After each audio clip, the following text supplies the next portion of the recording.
Hi, I'd like to welcome you to Connie Palmer Sewing. What we're going to do in this episode is to sew Entredeux to gathered fabric. This is my way of doing it, so you may have another way, but you might want to try this and just see if you like it. What we're after is, and this piece is all finished, is to have the Entredeux completely showing. You see how you have both sides of the Entredeux and the holes, and then the fabric is gathered right underneath it. I'll show you the other side. It just has a little tiny, see if I can hold it up. It has now just a nice tiny finished off seam right below the Entredeux. So to begin with, you can see that the Entredeux has a wide waist fabric on it. So we need to first cut that down to 1/4 of an inch. So I'm going to show you an easy way to do that. I'm going to turn this over. I have a Martelli mat here, which I love. And I have my piece of Entredeux. So I'm going to take this 10 Sisters piping tool. See if you can see the words. Oh, there you go. 10 Sisters piping tool. And one of the grooves is 1/4 of an inch away from the edge. And the Entredeux holes are not quite 1/4 of an inch wide, but you can lay your Entredeux holes right in that groove, just like so. And then take your rotary cutter, which I love this Quilter Select rotary cutter. It's nice and heavy. And then you're just going to cut away the fabric that's on the outside of your ruler. And now you have 1/4 of an inch to use for your seam allowance. So it's just perfect. All right, so now we're going to get ready to gather it up. Now, I like to put this right side up. There we go. Now, the other thing is you want to gather properly. I say properly. This is my way of gathering, whether it's properly or not properly. So, if you want to really pay attention to this, this does make a lot of sense. So, you want to mark your piece of fabric first, and then you're going to sew 3 lines of lengthened straight stitch. Okay? And I have that at 3.5 stitch length on the whole thing. And you're going to go from side to side. Now, this row is 1/8 of an inch away from the edge, and then each of the other ones are 1/8 of an inch away from each other. As well as you can. You see right here, I made it a little bit bigger. But get as close as you can get. The best thing that I can tell you is the closer you are to the edge, the less ruffle you're going to have at the top to contend with when you put this on. Okay? So I've just pinned those down so they would not get in my way. And I do run my gathering threads on the right side of the fabric. Now I've put white thread in the bobbin, and normally you'd have white thread or whatever color you're putting on the top. So if you can't tell what is the right or wrong side, because this fabric obviously does not have a right or wrong side, just put a pin in it and you just denote that that's your right side. So you'll run all your gathering threads from that side. Now the next thing we're going to do is we're going to cut, as soon as I find my little scissors, we're going to cut the bobbin threads away so that we don't accidentally pull on them. So we're going to cut those away. Okay, so here we go. That's just a string from the fabric. Strings. Okay, now, obviously since I cut the bobbin threads away, we're not going to pull those. We're going to pull the right side threads. So as you can see, I have the center pinned down. That's the easiest way I have found to gather up something, is to pin down the middle. or wherever you're going towards, and hold these strings tightly in this hand, and that way you can just run the gathering threads, the fabric, right along those threads. You're just kind of using this like a little clothesline, so to speak. So now we'll go to the other side. Hopefully my hands are not in the way. Let's move this over a little bit. Here we go. So just get those down the best you can. Now, we need to make it the same width as the Entredeux. So from each side, I'm going to pull just a little bit of gathers away till I get to the end. And I'm going to do, this is an old-timey trick, how to hold on to your gathers, is just kind of figure 8 them around those 2 pins, and that way it won't go anywhere. I don't like to actually tie them off because I might want to move them. If I tie it off, I can't move anything.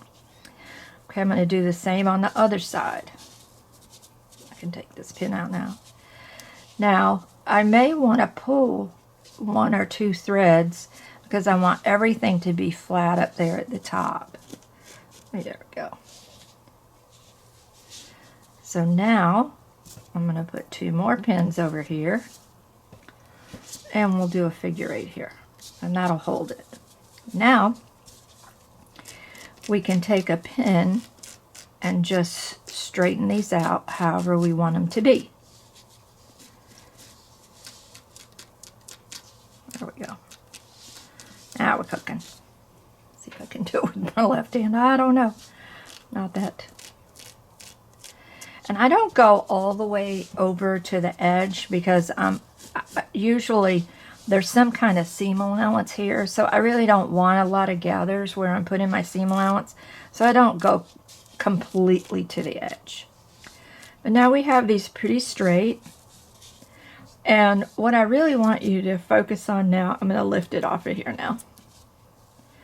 What I want you to see, because I've pulled the top threads and not the bobbin threads, you can see that all of the fabric now is below the threads. Can you kind of see that? And it's nice and flat. This is a nice flat area that you can add your Entredeux. If I turn it over, you see how kind of messy it is. I wouldn't want to be attaching my Entredeux from that side because it just isn't as nice. So we're going to pin it to this side. So the first thing you're going to do is match up the center to center, and pin. And then I go to the end, because if I started here and went out, then I'm liable to have a little bit longer fabric. It might not match anymore. And I do like to kind of see just a little furry bit right there at the top, because I know then my fabric hasn't dropped down below my waist fabric on my Entredeux, if that makes sense. And I did do 3 rows. I don't think I mentioned that. I did do 3 rows of gathering threads, and it makes a nicer flat bed. You could do 4 gathering threads, however many you want, but at least 3 will get you the best look. Some people do a lot more, but 3 is enough for me. I'm always in a hurry. So now that we have it pinned, the next thing we're going to do is sew exactly next to the Entredeux. So you're going to stitch in the ditch. And I have a piece already done. I'm trying not to go to the sewing machine so much because it takes so long. And I think you can imagine this at the sewing machine. So you can see exactly where that line is. It's right next to the Entredeux. It's stitch in the ditch. Then, since this is gathered fabric, we need to kind of mash it down a little bit so that when we cut, it's not all going to flip out on us, because we'll finally have to zigzag, and we don't want to contend with any stuff that's too fluffy. So we've sewn our stitch in the ditch, and then we're going to sew another stitch 1/8 of an inch away from this first stitching. And then we're going to trim. And we're going to trim right next to that second stitching. We don't want to leave any fabric past that stitching because our intent is to have 1/8 of an inch seam allowance. Now, if you happen to clip it, that's not a disaster. You just keep going. It's not all gonna fall apart, but you try not to clip it. But if you do, it's not a disaster. So now we have a nice straight 1/8 of an inch seam allowance, and it's hard to cut a seam allowance unless you have a guide. So that's kind of your guide. Plus, you see how it's mashed everything down together, so it's a little flatter. Because now we're going to zigzag from our stitching, the first stitching, off the edge, because we want to finish off this seam. So I have one finished for you. Now this is in red thread, so it's not quite as pretty as our first one. So we want to have a zigzag that is a little wider than our seam allowance. I think I put this at 4.0 width. And you want to zigzag from the stitching or the ditch off the edge, from the ditch off the edge. Now when I first start, a really good tip is to make sure your needle on your zigzag is starting in the left hand side.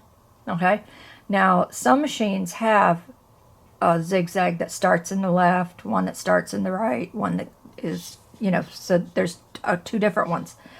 If you don't, an easy way to fix that is just to mirror image it so that you know that you can put your needle right down where you want it to start, and then you won't be zigzagging clear into here. When you first start, you'll be starting in the right place and zigzag off, and then you can just eye your way down. And then you'll just go to the ironing board. I usually go to the ironing board, and I could move it up here a little bit. Go to the ironing board and just press that little seam. Don't press this whole thing. I just press right here. And then I flip it over and I press that seam down. So now you have a nice little flat seam.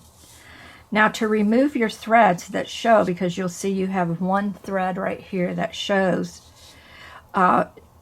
you're going to, let me cut these other ones off.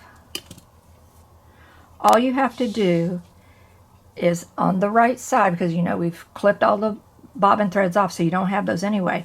If you just pull, that'll pull right out. Here's what happens to a lot of people as they're gathering threads.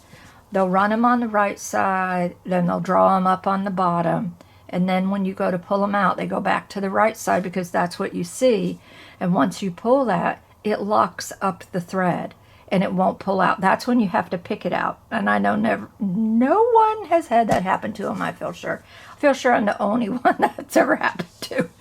But if you just stick with the right side, right side, right side, you're going to be just fine. So run them on the right side, pull them from the right side, and pull them out from the right side, and then you'll be okay. So I hope this helps. I hope this information helps. Please give me a thumbs up if you like it, and I'll see you on the next episode.